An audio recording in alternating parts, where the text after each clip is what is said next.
Our program is a prisoner advocacy program. We're based in a prisoner advocacy model, family member advocacy, and then we try to work on systemic change based on the kinds of complaints that come into our office. So we're directly informed by people inside, and then we translate that in the individual work into larger systemic work. Our local program gets about 3,000 letters a year from people in prison in Michigan. We also get out-of-state letters, but we can't deal with them. And the reason we can't is because we have, over the last 24 years, learned the Michigan Department of Corrections inside and out. And every state system is different. Every state system has a different set of policies and laws that it's running under. And the federal system is a whole other ballgame. That's why it's so difficult to do criminal justice reform work in this country, is because of the state laws that dictate how corrections runs. So we've chosen to focus on Michigan and have basically learned how Department of Corrections policy directives, and in different states it's going to be called different things. So, but our policy directives are the things that govern how the system's supposed to run. And oftentimes correction staff do not follow those policy directives, so right there we have a leg up when we go to battle with the Department of Corrections.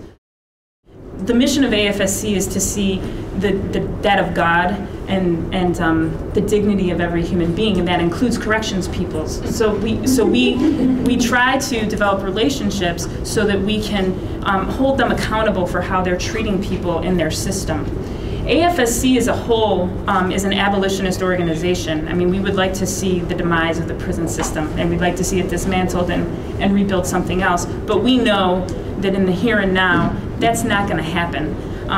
And so right now in Michigan, we've got 45,000 people locked up.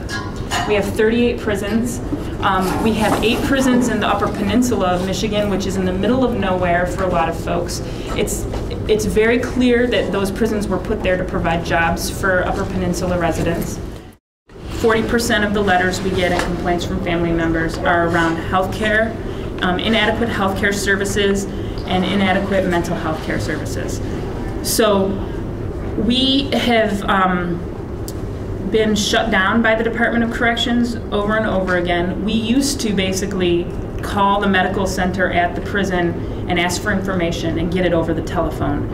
Then HIPAA came into effect and the DOC applied that to us, privacy issues. And I understand about privacy issues, but we have never had a prisoner, and we work with thousands and thousands and thousands of prisoners, get upset about their privacy issues when it comes to people being a public watch for them and trying to ensure that they get good care.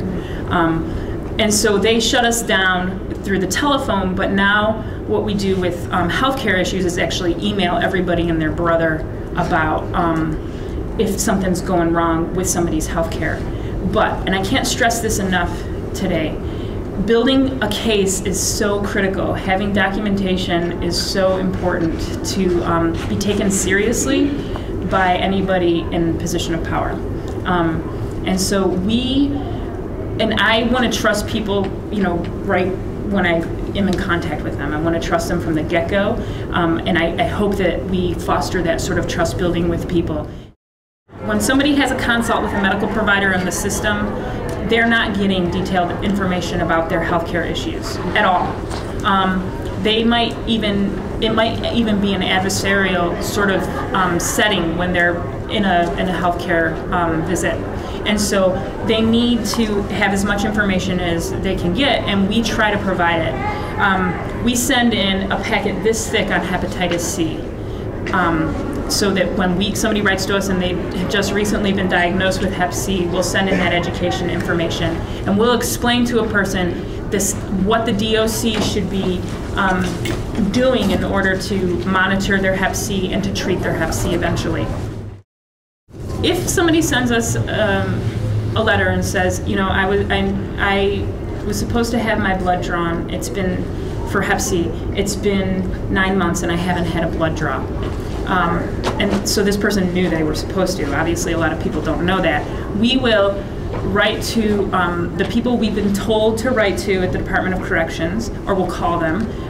It's a quality assurance office, which didn't used to exist. I mean, can you imagine that they're treating 45,000 people for healthcare issues and didn't have a quality assurance office until 2 years ago. And so they finally have one. So we contact them, and we also CC it to we CC it to the Deputy Director of the Department of Corrections, who's in charge of healthcare, and he's also in charge of custody. And we CC it to the Administrator for Healthcare Services, and we CC it to the Chief Medical Officer, and sometimes to the Regional Medical Officers. But we've had to research all of these different positions that exist within the Department of Corrections to find out that they exist. And then we also have built individual relationships with some of those people. So the healthcare administrator, we meet with her once or twice a year to talk to her about what's happening with healthcare services in the Department of Corrections and with mental health care. And so we contact all those folks. If nothing happens, and sometimes we don't hear about it because a prisoner, once something's taken care of, doesn't write us back. But if nothing happens and we find out about it, we will move to a legislator and ask the legislator to look at it. Now, if it's more of a systemic thing that we see, oh, healthcare services in general are abysmal in the DOC, then the media gets involved. That's our next step.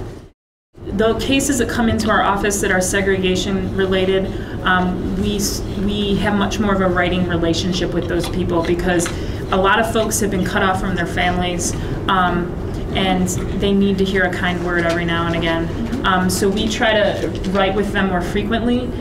We also monitor the mental health of folks who are in solitary in Michigan, because a lot of people who end up acting out in general population end up getting put in the hole. And so you have people who are seriously decompensating in solitary confinement in Michigan. And so we try to also get mental health records on people who are in segregation, because then we can push with the medical people in the Department of Corrections and say, hey, move away from custody. This is no longer a custody issue, this is a medical and mental health issue, and try to get the person moved out. Unfortunately, they developed a seg unit at Ionia Maximum that is the mental health segregation unit, and it's got 26 beds for seriously and persistently mentally ill people who are probably acute and are being held there. But the Ombudsman has been investigating that also. So we try to get people moved out. That's our intention for folks who are in long-term segregation in Michigan, and we get tons of documentation, and we write letters to the warden, we write letters to the director, we write letters to the legislature, and try to get people moved down in level. Because once you're in seg, you don't have access to programming that would get you a positive parole. And a lot of folks just discharge straight from segregation to the street and have no way of adapting to free world life. So we try to get people moved. Sometimes we just have the argument that this department will think somebody did something so serious that they should spend the rest of their incarceration in segregation, and we use the argument as community members that we know this person's going to max out of prison in 1 year, and we want that person in general population at least so that they can adapt to having a little bit more freedom of movement before they get moved to the street. And as a community member, I think that's the safest way to go. So we will make that argument to the department, and we've seen person after person get moved into GP at least for a year before they're released to the street. That's our plan, to be proactive rather than always reactive, because advocacy work can seem like you're being reactive. It can seem like, oh, this is a huge problem, we just have to stop it now, and then what if it happens again? Well, we're trying to make it so that something that happened to Timothy Souders never happens again, that nobody else dies inside because of neglect, because of lack of care, because of abuse. So that reform work is really important in the here and now. In the long run, we're also pushing for depopulation of the system. That's another whole focus of our work.